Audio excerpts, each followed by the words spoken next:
ایک بادشاہ نے نہایت عجیب و غریب خواب دیکھا کہ وہ بالکل صحیح سلامت اپنے اقتدار پر موجود ہے کہ اچانک یکے بعد دیگرے اس کے سب دانت گرنے شروع ہو گئے، یہاں تک کہ اس کے منہ میں ایک دانت بھی نہیں بچا۔ اس خواب کے بعد اس نے ملک بھر سے خوابوں کی تعبیر والوں کو بلایا اور اپنے خواب کی تعبیر پوچھی، لیکن کوئی بھی ایسی تعبیر نہ بتا سکا جس سے بادشاہ کو اطمینان ہوتا۔ انہی معبرین میں دو آدمی ایک کونے میں خاموش بیٹھے تھے جنہوں نے اس گفتگو میں اب تک حصہ نہیں لیا تھا۔ بادشاہ انہیں دیکھ رہا تھا۔ جب سب خاموش ہو گئے تو بادشاہ نے انہیں مخاطب کر کے کہا، سب لوگوں نے تعبیر بیان کی لیکن تم لوگ اب تک نہیں بولے، تم بھی تعبیر بیان کرو۔ ان میں سے ایک کہنے لگا، بادشاہ سلامت، مجھے اس خواب کی تعبیر بتاتے ہوئے نہایت افسوس ہو رہا ہے، لیکن حق تو بیان کرنا ہی پڑتا ہے۔ بادشاہ نے کہا، ضرور بتاؤ۔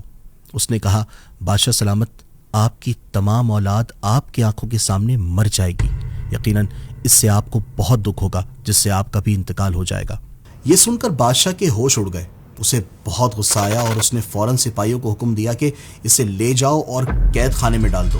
جب بادشاہ پرسکون ہوا تو اس نے دوسرے کی طرف دیکھا اور کہا، تم بتاؤ تمہارے نزدیک اس خواب کی تعبیر کیا ہے؟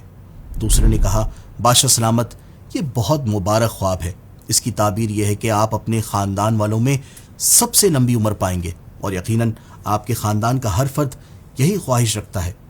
بات اس نے بھی وہی کی کہ اس کی عمر طویل ہوگی اور سارے خاندان کے لوگ اس کے سامنے مر جائیں گے، لیکن اس کا انداز بیاں خوبصورت تھا۔ تو جب بادشاہ نے یہ تعبیر سنی تو بہت خوش ہوا، اس کی ساری پریشانی دور ہو گئی اور غصہ ختم ہو گیا۔ اس نے وزیر کو حکم دیا کہ اسے انعام و اکرام سے نوازا جائے۔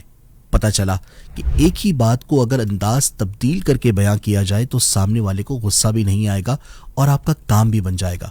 بس سب سے پہلے اپنا ذہن بنانے کی ضرورت ہے، دوسروں سے سبق حاصل کرنے والا امن میں رہتا ہے۔ ہمیں اپنے سے پہلے لوگوں سے سبق لینا چاہیے کہ جس طرح وہ دنیا چھوڑ کر چلے گئے، ہمیں بھی ایک دن جانا پڑے گا۔